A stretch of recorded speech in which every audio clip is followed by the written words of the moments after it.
Un cordial saludo a todos los oyentes de Radio María. Un día más, con la gracia del Señor, proseguimos el comentario del Catecismo de nuestra Madre la Iglesia. Comentando este regalo que nos da nuestra Madre Iglesia, que es el don de la fe. El don de la fe expresada en el Catecismo. Estamos en la explicación del sexto mandamiento. Sexto mandamiento que se divide en unos capítulos. Hombre y mujer los creó, el primero. Segundo, vocación a la castidad. En esta segunda parte del sexto mandamiento habíamos dedicado unos cuantos programas sobre la integridad de la persona, las diversas formas de vivir la castidad en los estados de vida, las ofensas a la castidad. El tema de la castidad y la homosexualidad había sido el último tema que nos había ocupado. Damos un paso más y ahora pasamos al tercer apartado, que tiene como título El amor de los esposos. Es a partir del punto 2360. Y dice así este punto. La sexualidad está ordenada al amor conyugal del hombre y de la mujer. En el matrimonio, la intimidad corporal de los esposos viene a ser un signo y una garantía de comunión espiritual. Entre bautizados, el vínculo del matrimonio está santificado. Los vínculos del matrimonio están santificados por el sacramento. Bueno, tres frases que vamos a comentarlas separadamente. La primera, ¿no? La sexualidad está ordenada al amor conyugal del hombre y de la mujer. Me parece una afirmación importantísima. Yo suelo ser de los que últimamente, no sé por qué, repito mucho una frase, y es que hoy en día no hay que dar nada por supuesto. Y creo que en la tarea de la evangelización es muy importante fundamentar lo básico, el ABC. Porque a veces estamos cogiendo el rábano por las hojas, cuando resulta que lo esencial, el cuerpo del asunto, no, lo damos por supuesto equivocadamente. Hoy en día no se puede dar nada por supuesto. Hay que fundamentar las cosas esencialmente, ¿no? Entonces, esta es una primera afirmación de estas que son fundantes, que fundan todo lo demás. Y dice, la sexualidad está ordenada a, o sea, la razón de ser está ordenado al amor conyugal. Esto me parece importantísimo, fijaros. Es muy evidente, bueno, no tan evidente, ojo, no tan evidente. Permitidme que ponga algunos ejemplos concretos, ¿no? Creo que precisamente esta es la gran carencia que tenemos hoy en día en el tema de la sexualidad. El que no nos queda claro la sexualidad a qué está ordenada, cuál es su razón de ser. Hoy en día es muy frecuente que se confunda educación sexual con información genital, que es muy distinto. Precisamente la información genital lo que carece es de una concepción en la que sepamos para qué, a qué está ordenado la sexualidad, cuál es su razón de ser. En muchos planes de enseñanza, pues en muchas, incluso pues hay que decir no únicamente a nivel de los planes de estudio en el sistema escolar, sino a veces también hay, pues en los ayuntamientos existen determinadas concejalías, en las concejalías de juventud, etcétera, que editan por ahí determinadas guías de orientación sexual a los jóvenes, y bien sea en el ámbito escolar o en estos otro tipo de ámbitos civiles, se está poniendo bajo el epígrafe de educación sexual, aunque hoy en día yo creo que ya se ha dejado de utilizar la palabra educación, más bien se habla de orientación o guías, ¿no? Guías, etcétera. En el fondo se está renunciando a una educación en el sentido profundo de la palabra y se está más bien hablando únicamente de información genital, que es muy distinto. Es como si alguien comprase un coche y bueno, en el coche le dicen cómo se mete primera, cómo se mete segunda, y cómo se acelera, cómo se embraga, cómo se frena, ya, pero no le explican con el coche a dónde se va. Oiga, pero un coche es para ir a dónde. Sí, de acuerdo que se meta así primera, segunda, bien vale, ya lo sé. Luces largas, luces cortas, ya, pero con el coche a dónde se va. Entonces, tenemos una inflación de programas de sexología que están ahí explicando pues todo tipo de técnicas de búsquedas de no sé qué, de placeres añadidos, ¿no? Y sin embargo no se ha explicado el coche qué finalidad tiene. Es algo muy evidente y si me permite estirar un poco más todavía el ejemplo, es que hoy en día con los coches pasa algo por el estilo, porque vemos que existe la tentación a muchos jóvenes que acceden al mundo laboral de comprar un coche porque tienen una ilusión tremenda de tener un coche, aunque no lo necesiten, pero la cosa es tener un coche y andar haciendo kilómetros por aquí y por allá hasta que luego nos pegamos un tortazo. Entonces, claro, la pregunta no es yo para qué quiero el coche, sino me hace ilusión tener un coche. Bueno, pues vuelvo un poco, dejo el ejemplo y vuelvo a la afirmación primera. Creo que este es uno de los males más profundos. O sea, hemos olvidado que la sexualidad tiene un porqué, tiene un para qué, y nos limitamos al qué, dejando totalmente en el olvido el porqué y el para qué. Es como si esta sociedad, ¿no?, o esta cultura que estamos construyendo, renunciase al sentido, a la búsqueda del sentido. Tú no preguntes por qué es, no te hagas preguntas, es así, O sea, de esta manera se obtiene placer. Es como, mira, si tú aprietas este botón y apretando este botón se obtiene placer, ¿no? O tomas este producto y tomando este producto se obtiene placer, ¿no? Pues como pasa con la droga, pasa no sé qué. Bueno, pero ¿esto para qué? Bueno, no preguntes para qué, es así, es una sociedad que renuncia al sentido. Por eso me parece que es importantísima la aportación que hacemos desde el cristianismo, en el que si precisamente algo tiene de específico la revelación cristiana, es una explicación de sentido tan necesaria para la humanidad y para el hombre. Aparte que también me permito una segunda crítica. Tampoco es cierto el hecho de que nuestra sociedad en el fondo sea neutral ante la sexualidad, ¿no? Yo únicamente te explico lo que es la sexualidad, el qué, el por qué y el para qué te lo buscas tú por tu cuenta, ¿no? Yo únicamente te explico la técnica del coche. Luego, a dónde quieras ir tú con el coche, eso ya es cosa tuya. Yo soy neutral, ¿no? Esto es una ciencia, que es la sexología, y entonces los sexólogos te explican de una manera neutral, científica, qué es el sexo, ¿no? Sin meterse en explicaciones de sentido. Eso ya queda ya a las opciones personales. No es verdad. O sea, es decir, la experiencia nos demuestra que no existe tal neutralidad. Madre mía, qué neutralidad, Todo hombre, en el fondo, necesitamos una explicación de sentido. Y cuando decimos que no tenemos, que nos estamos fabricando una bajo ideologías de liberalismo, pero nos estamos explicando también explicaciones, unas pretendidas neutralidades que en el fondo están escondiendo ideologías, ¿no? Por ejemplo, la ideología del hedonismo, pues que es una explicación del mundo por el placer, ¿no? O sea, el hombre tiene su razón de ser, pues como una búsqueda y una explicación de este punto del 2360. Después de haber afirmado en esa frase en la que nos hemos centrado en la explicación anterior, de que la sexualidad está ordenada al amor conyugal del hombre y de la mujer, dice en segundo lugar, en el matrimonio, la intimidad corporal de los esposos viene a ser un signo y una garantía de comunión espiritual. La intimidad corporal de los esposos, signo y garantía. Vamos a intentar explicar esto. Signo y garantía de la comunión espiritual. En primer lugar, es decir, es muy importante hacer esta afirmación, ¿no? De que la unión corporal, para que sea verdadera, tiene que ser expresión de la comunión espiritual, es signo de la comunión espiritual. Hay una unión sustancial, ¿no?, entre cuerpo y alma. De manera que el cuerpo está llamado a ser el icono del alma. El icono del alma. Bueno, pues también de alguna manera hay un refranero, ¿no?, dentro del refranero cristiano o castellano que está muy, digamos, configurado por nuestra fe católica, sin duda alguna, cuando se dice cosas como esas de que los ojos son el espejo del corazón, etcétera, se está aproximándose un poco a esta afirmación que estamos haciendo, ¿no?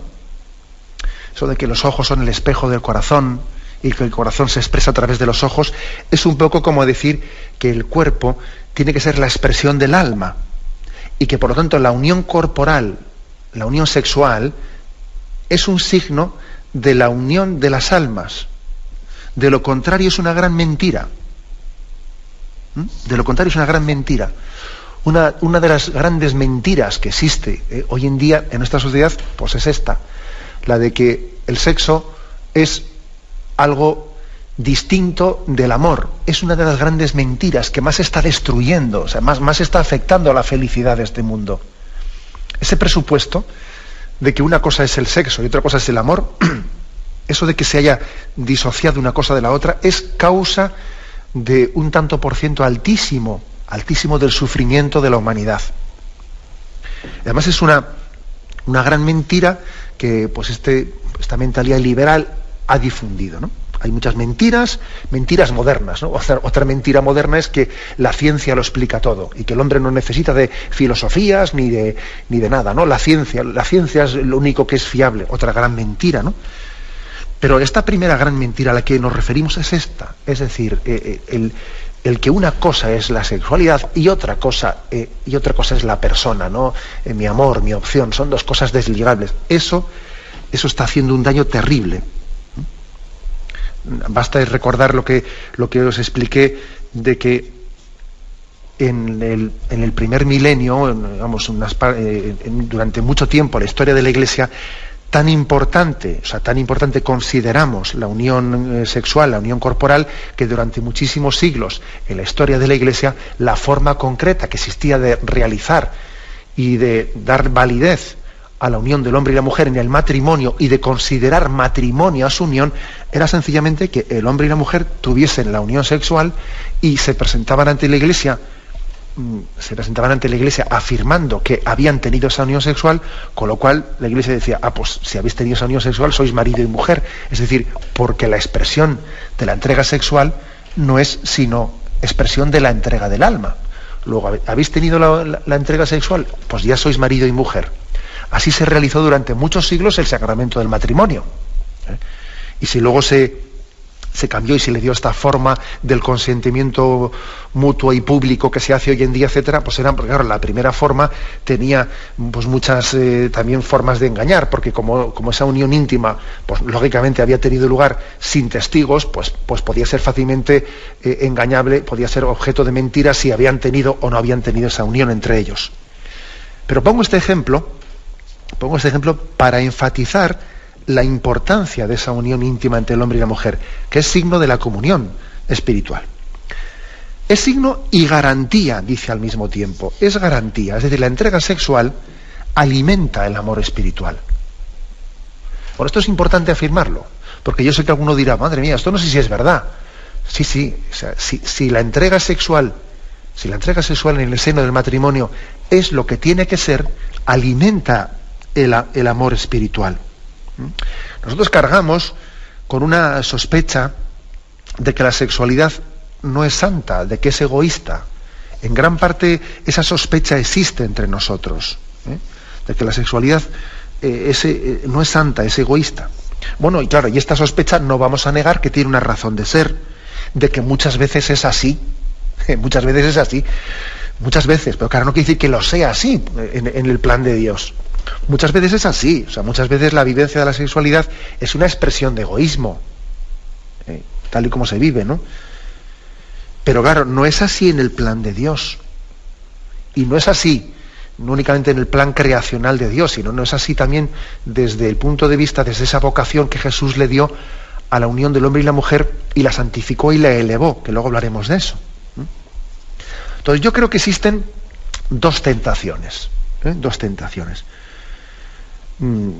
Una es la del espiritualismo desencarnado, que tiende a pensar que el amor más perfecto, el amor entre el hombre y la mujer más perfecto, es cuando llega ya a prescindir de la sexualidad, ¿no?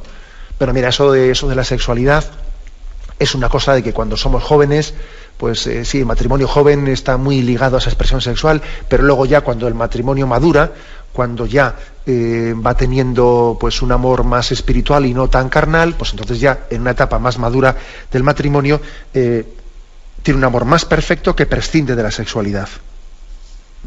Y eso es una visión equivocada, equivocada, como si la unión sexual fuese una especie de imperfección de juventud, que cuando uno ya llega a la madurez, pues entonces puede prescindir de esas necesidades que tenía la juventud. Eso es erróneo. Eso es erróneo y esconde detrás pues una especie de espiritualismo desencarnado. No es así. No es así. Es verdad también pues que la tradición de la Iglesia pues también existe pues la posibilidad de que de mutuo acuerdo pues una pareja de esposos pues ya madura pueda también renunciar a la unión sexual durante un cierto tiempo. Continuamos con la explicación de este punto 2360. Decíamos que es un punto de estos fundantes que explica un poco la razón de ser, ¿no?, de la sexualidad ordenada al amor conyugal. Decíamos que es signo y garantía de la comunión espiritual. La unión sexual es signo y garantía de la unión de la alianza de corazones. Y luego dice la tercera frase: entre bautizados los vínculos del matrimonio están santificados por el sacramento. Jesucristo quiso elevar la unión del hombre y la mujer al nivel de sacramento. La unión del hombre y la mujer era algo natural, es decir, estaba inscrito en la naturaleza por la creación. Dios los creó hombre y mujer, llamados a la comunión, no seréis dos sino una sola carne. Entonces la pregunta es la siguiente: bueno, ¿y por qué Jesucristo quiso elevar eso que era natural, lo quiso elevar al nivel de sacramento? ¿Por qué se metió en medio? Es decir, ¿por qué Jesucristo no dejó lo que era natural y creado por Dios, no lo dejó a su propia naturaleza? Bueno, pues aquí hay una razón de ser muy importante, ¿no? Es decir, Jesús quiso convertir en sacramento lo que era algo bueno y natural, porque es que la gracia de Jesucristo es necesaria para vivir lo que hemos recibido como vocación natural. La gracia de Jesucristo, cuando hemos explicado el tema de la gracia en este programa, hemos dicho que es sanante y elevante. Y quisiera aplicar esto al tema del matrimonio. A ver si somos capaces de hacer como una aplicación práctica. La gracia de Jesucristo es sanante y elevante. Y Jesús entendió que era necesario sanar y elevar el amor del hombre y la mujer. En primer lugar, sanante. Porque es que existe el pecado original. Porque es que, claro, Jesucristo sabía que la naturaleza humana está herida por el pecado. Es que es importante. Ya veis cuántas veces insisto yo en este punto, ¿no? En el punto de que la naturaleza está herida por el pecado original. Partimos de esa realidad, ¿no? Y el Señor quiso sanar la naturaleza con el sacramento del matrimonio. Fue Chesterton, ¿no?, quien decía que ciertos teólogos ponen en duda el pecado original. Decía él con mucha gracia que es la única parte de la teología cristiana que puede probarse, porque niegan el pecado cuando nosotros podemos verlo en la calle. Decía él, ¿no? Oiga, mire usted, me están negando esa parte de la teología que puede probarse perfectamente, que es perfectamente probable, ¿no? Decía él sobre el pecado original. Porque es que, vamos a ver, estamos viéndolo realmente, ¿no? Existe una tendencia al pecado original, o sea, existe una tendencia derivada del pecado original y de nuestros pecados personales, que traducido al matrimonio, traducido a la unión del hombre y la mujer, conlleva la posibilidad de servirnos, utilizar a los demás, buscarme a mí mismo, en vez de ser una donación mía, hacer una especie de utilización egoísta del esposo o de la esposa. Eso está introducido como fruto de la herida del pecado original. Yo creo que, yo muchas veces suelo decir que es curioso verle a un niño que lo primero que le sale a un niño decir es: esto es mío, esto es mío. Eso lo aprende, oye, es increíble. Para que un niño diga: esto es para ti, toma, esto es para ti, hay que educarle, hay que tener un proceso de paciencia. Lo que le sale es: esto es mío, ¿no? Esa tendencia del pecado original que llevamos todos ahí, ¿no?, como una herida en nuestro interior, traducida a la relación del hombre y la mujer, claro, pues conlleva una utilización, un buscarme a mí, utilizándote a ti. Entonces, pues, el Señor también ha querido elevar a la categoría de sacramento la relación del hombre y la mujer, porque Él sabía que el hombre y la mujer necesitan esta sanación. Que el sacramento viene a sanar, que tenemos que pedir la gracia para poder vivir lo que es natural, que es la unión conyugal. O sea, sí, es natural, pero sin la gracia de Dios es un desastre. Es un desastre. Aquello que decía también Chesterton, dice, si quitas lo sobrenatural, no te queda lo natural, sino lo antinatural. Entonces es que sin la gracia de Cristo no vivimos la unión natural. Esto es importante porque es una especie de realismo. Es el realismo de Jesucristo, que conoce al hombre, conoce sus heridas y entiende que el amor humano tiene que ser sanado por la gracia. Tiene que ser sanado por la gracia. Y en segundo lugar, decimos que la gracia es sanante y también es elevante.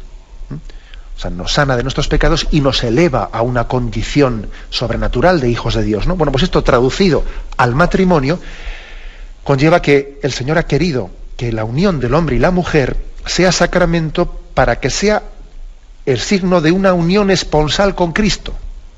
De una unión esponsal con Cristo, que es decir, que la unión del hombre y la mujer está preparando, está significando, nos está educando para la unión esponsal que estamos llamados a tener por toda la eternidad con Jesucristo. Lo nuestro es estar casados con Cristo por toda la eternidad. Lo nuestro es preparar las bodas del Cordero, donde la Iglesia es su esposa y Cristo es el esposo. Entonces la unión del hombre y la mujer es una preparación para esas grandes bodas. Y las bodas de Caná de Galilea, en las que Jesús se presenta ante el mundo, según el Evangelio de San Juan, es su primer signo público, su primera puesta en escena, ¿no? Ante todos, las bodas de Caná no dejan de ser una referencia muy evidente en el Evangelio de San Juan a que Cristo es el esposo que viene a desposarse con nosotros. Y María en ese episodio de las bodas de Caná, pues actúa como madrina, como mediadora de ese desposorio entre todos nosotros con Jesucristo. Luego el sacramento del matrimonio es necesario. Cristo lo ha querido para sanarnos de las heridas y para elevarnos también a ellas. Y esto es lo que explica el punto 2360. El 2361, que es complementario del anterior, remarca algunos aspectos. Lo voy a leer. La sexualidad, mediante la cual el hombre y la mujer se dan el uno al otro con los actos propios y exclusivos de los esposos, no es algo puramente biológico, sino que afecta al núcleo íntimo de la persona humana en cuanto tal. O sea, la sexualidad no es meramente biología. El hombre tiene esta unión entre lo biológico, lo psíquico y lo espiritual, de manera que esa unión biológica, a diferencia de los animales, esa unión biológica afecta a lo psíquico y a lo espiritual.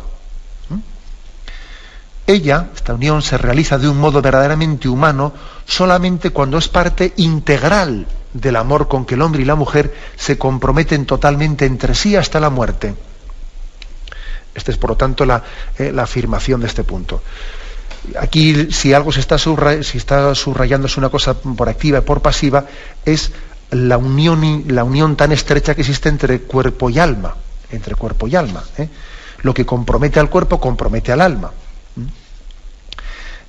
Se nos hace una referencia a un punto anterior, que era el 1643, que dice: el amor conyugal comporta una totalidad en la que encuentran todos los elementos de la persona, reclamo del cuerpo y del instinto, fuerza del sentimiento y de la afectividad, aspiración del espíritu y de la voluntad. Mira, una unidad profundamente personal que va más allá de la unión de una sola carne, conduce a no tener más que un solo corazón y una sola alma. Todo yo, el hombre entero, la mujer entera, se compromete en la unión sexual. Fijaros lo que dice aquí, ¿no? Reclamo del cuerpo y del instinto, fuerza del sentimiento y de la afectividad, aspiración del espíritu y de la voluntad. Todo yo se compromete totalmente en una donación. Como veis, es una insistencia muy grande en esa totalidad que conlleva la sexualidad. Otro punto al que hace referencia, muy reciente, el 2332, dice: la sexualidad abraza todos los aspectos de la persona humana, en la unidad de su cuerpo y de su alma. Conduce particularmente a la afectividad, a la capacidad de amar y de procrear. y de manera más general a la aptitud para establecer vínculos de comunión con el otro. Es una insistencia en que la entrega sexual conlleva a toda la persona. Es una donación, es un lenguaje sexual que está explicando donación.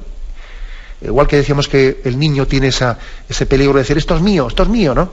Y hay que educarle para decir, toma esto para ti. Lo mismo hay que educar el lenguaje sexual, para que signifique donación. Soy todo tuyo. En las alegrías, en las penas, en la salud, en la enfermedad, soy totalmente tuyo. Eso es lo que significa la entrega sexual. Si no significa eso, si no dice eso, la entrega sexual, hay que educarla, es imperfecta. Bien, y el catecismo nos ofrece un texto, ¿no? Un texto de Tobías, que a veces lo solemos leer en las bodas, Tobías capítulo 8, versículos del 4 al 9, que dice así. Tobías se levantó del lecho y dijo a Sara, levántate, hermana, y oremos, y pidamos a nuestro Señor que se apiade de nosotros y nos salve. Ella se levantó y empezaron a suplicar y a pedir el poder quedar a salvo. Comenzó él diciendo, bendito seas tú, Dios de nuestros padres, tú creaste a Adán, y para él creaste a Eva, su mujer, para sostén y ayuda, y para que de ambos proviniera la raza de los hombres. Sí, buenos días, ¿con quién hablamos? Hola, buenos días, ¿con Lourdes? Adelante, Lourdes. Escuchamos. Pues nada más, algunas veces olvidamos en nuestra vida de pareja, que la sexualidad también es un don que Dios nos ha concedido, y que a diferencia de los animales, que solo es reproducción, nosotros también es entrega, es compartir, es amar, es recibir, es dar, es perdonar, es ser perdonado, pero sobre todo los hijos de esa unión sexual, si Dios concede esa gracia, son personas, no son animales. En el colegio me enseñaron, y tuve la bendición del Señor, y se lo agradeceré toda mi vida, que me educaron religiosas josefinas, y desde muy niñas nos prepararon para nuestra vida de pareja. Entonces, entre ellas nos decían, el acto sexual es una cosa que Dios nos dio, tenemos que usarlo bien, porque no solamente entra el aspecto físico, también entra el aspecto emocional, el aspecto moral, el aspecto ahora se me va, intelectual. Entonces, todo esto entra, y hay una cosa, el acto sexual en sí, pues puede durar entre 15 minutos y quizá media hora, pero ¿qué hacemos como vida de pareja si no hay algo más que el simple acto sexual? Entonces, tiene su bendición, pero también tiene que haber comprensión, enfrentar la vida a los dos, y eso solamente si al acto sexual nos lleva el amor, y sobre todo forma solamente una parte de nuestra vida de pareja, porque la vida de pareja es tan rica, tan complementarse uno con el otro, y tan agradecerle a Dios que nos permita tener o no tener hijos. A mí Dios no me dio esa bendición, pero yo no me siento frustrada, porque como educadora no he parido con la matriz, sino con el corazón, y Dios me ha llenado tanto, porque me ha permitido valorar al maravilloso marido que tengo, porque el acto sexual es algo más allá del simple aspecto físico. Muchísimas gracias por su testimonio, que la verdad es que yo no lo hubiese dicho mejor, sino mucho peor que usted. Y por igual fijarme en algo concreto de lo que usted ha dicho y sacarle un poco más de jugo, ¿no? Usted ha dicho que la entrega sexual es comprensiones, perdones, todo. Bueno, es que hasta ahí también hay que llegar. Es decir, sería absurdo pues que un matrimonio pues no ligase también la entrega sexual al perdón, por ejemplo, al perdón, o a la comprensión, o a una especie de conjugación de proyectos. O sea, hasta esos aspectos tiene que llegar la entrega sexual. Sería absurdo que existiese una especie de rencor en una pareja que está expresando su entrega sexual sin que haya existido una sanación de ese rencor, ¿no? O sea, usted ha remarcado mucho, la oyente, este aspecto de que la sexualidad lo conlleva todo, y creo que lo ha explicado muy hermosamente, muy bellamente. Adelante, damos paso a una siguiente llamada. Buenos días. Buenos días, monseñor. Sí, le escuchamos. Mire, hay un matrimonio joven separado con una niñita de 8 años que la están preparando para la primera comunión. ¿Cómo le explican la familia y el sacramento del matrimonio si ella ve en su familia que no es una familia. Y segundo, ¿cuándo es el momento de decirle a esa niña la verdad de por qué hay una separación de padre y madre? Muchas gracias, monseñor. Bueno. Pues bueno, la verdad es que es delicadísimo lo que usted plantea, es muy delicado. Y también en gran parte pues habrá que ser respetuosos del grado de comunicación que han tenido los padres con esa niña. Yo creo que será importante que en esa catequesis que se está preparando para la primera comunión exista una comunicación con los padres, con el padre y con la madre, intentando que sea con los dos, por cierto, aunque sea por separado, para ver también de qué manera se han expresado ante la niña. Eso es importante. Ahora, eso no quiere decir que nosotros vayamos a ser cómplices de una expresión de mentira. Yo recuerdo como párroco haber recibido la visita de padres separados que me pedían que yo interviniese para que su niño, que estaba muy rebelde para aceptar que papá y mamá se habían separado y que estaba ahora papá viviendo con otra o mamá viviendo con otro, y entonces me pedían que yo interviniese para hacerle entender al niño pues que eso tenía que ser así y tal cual. Yo decía, madre mía, es el colmo. O sea, ahora todavía pretenden que el sacerdote se haga cómplice de sus pecados, ¿no? Entonces es que es muy delicada esta situación, ¿no? Muy delicada. Pero yo creo que principalmente en la medida y en la manera, ¿no?, que tenemos que acercarnos a esa niña es también pidiéndole que rece por papá y por mamá, que también le hagamos entender que bueno, que papá y mamá se han podido equivocar, que todos somos pecadores, pero que sin embargo tengamos esperanza, o sea, de decirle a la niña que vamos a orar con esperanza por la sanación, y hablarle mucho pues del Padre Dios y de la Virgen nuestra Madre, porque evidentemente va a tener unas carencias afectivas, seguro que las tiene, ¿no? Entonces referirle mucho a la paternidad divina y a la maternidad también divina y expresada también en María nuestra Madre, y al mismo tiempo pedir que rece por sus padres, ¿no? Y esa oración, de alguna manera, sin hablarle mal de sus padres, esa oración es una manera de decirle delicadamente, bueno, pues que también sus padres son pecadores, ni más ni menos, Es una manera delicada de hacérselo entender. Aparte de que la oración de petición de un niño tiene un poder de intercesión que tenemos que creer en él, Un niño pidiendo, yo creo que puede hacer milagros, ni más ni menos. Adelante, vamos a pasar a una siguiente llamada. Buenos días. Hola, buenos días. Sí, le escuchamos. Monseñor, una vez escuché la llamada de un oyente diciendo que mantenía relaciones sexuales con su esposo solo para satisfacerle, ya que no podían permitirse tener más hijos. Y también sospecho que un alto número de mujeres se hallan en la misma situación. ¿No estaremos usando nuestra voluntad para ganar dinero, utilizar y poseer a nuestras esposas, en lugar de unirnos con ellas en comunión sexual? ¿No es tener una voluntad separada de la de Dios manifestación del pecado original? Usted habla mucho del hombre maduro y explica que esto se conduce por su voluntad, pero ¿no dijo Jesús claramente que solo los que sean como niños irán al reino de los cielos? ¿No están ellos más en gracia por ser niños? ¿Necesitan ellos orar constantemente para pedir la gracia?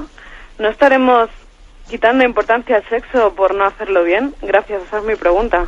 Bueno, igual son bastantes cosas las que están ahí expresadas, ¿no?